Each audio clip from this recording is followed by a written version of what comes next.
Ara, per últim, el que volem fer és parlar del futur, el que vindrà.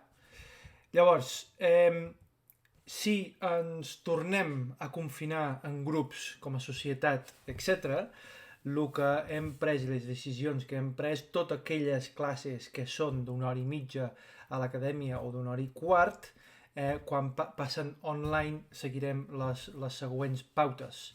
Com veieu i veureu, estan basades sobre les possibilitats o donar l'opció al usuari, a l'alumne, a fer-ho també en microaprenentatge, microlearning, grups petits, dosis petits de formació diaris, si es vol.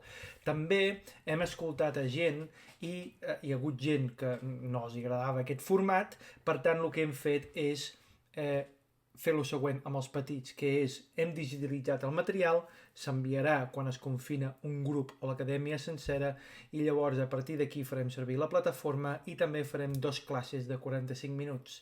Aquestes classes de 45 minuts podran ser gravades si firmem un document i llavors podeu posar la càmera o no. Això què vol dir? Que vosaltres podeu fer això amb classes de 45 minuts, podeu fer ajuntar-les quan els teniu els dos, fer 2 classes d'hora i mitja, depenent del vostre nen, nena, o també podeu fer-ho en fins i tot dosis més petits de 15 minuts o 20 minuts al dia. Vosaltres escolliu. No es va poder fer això en el seu moment per les eines que teníem de gravació, dels profes. Llavors el que hem fet és centralitzar-ho tot i llavors ara ens dona la possibilitat de fer justament això.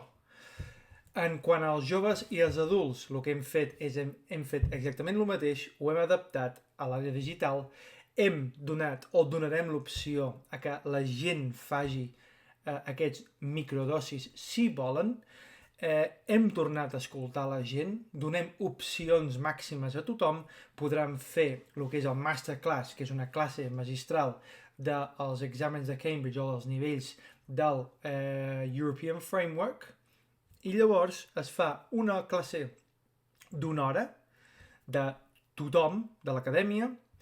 A partir d'aquí, llavors es fa de les classes que teniu d'hora i mitja, es faran microgrups de 3 persones per fer speaking de 30 minuts en cada grup.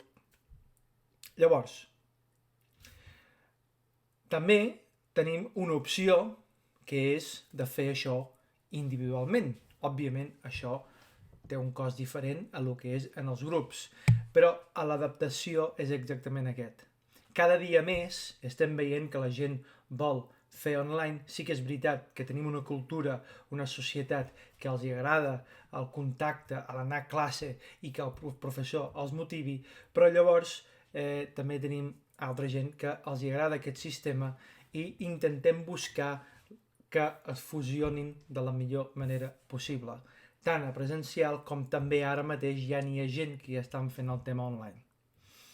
Per últim, us vull fer tornar enrere a lo que és una diapositiva de quan estàvem parlant del primer vídeo del passat. I les nostres conclusions venen a ser exactament el mateix i per això hem fet aquests 2 maneres de fer els cursos pels petits i pels grans. Poder fer microaprenentatge, microlearning. És fonamental quan estem parlant de fer les classes amb internet o amb aplicacions que intentem agafar aquest concepte. Aquí què fem? Donem l'opció a que l'alumne pugui fer quart d'hora, 20 minuts al dia, o pugui fer una hora i mitja, o pugui fer, una hora de classe sencera. Nosaltres donem l'opció, vosaltres escolliu. Tornem a dir que hora i mitja per nosaltres no és qualitat d'ensenyament, per això volem enfocar també a partir d'una certa edat, 12-13 anys, el tema de speaking en grups reduïts de 3 persones o individuals i donem aquestes oportunitats a fer petits grups, petits dosis i millorar l'ensenyament d'anglès a través de les eines d'online. Moltes gràcies i bon curs.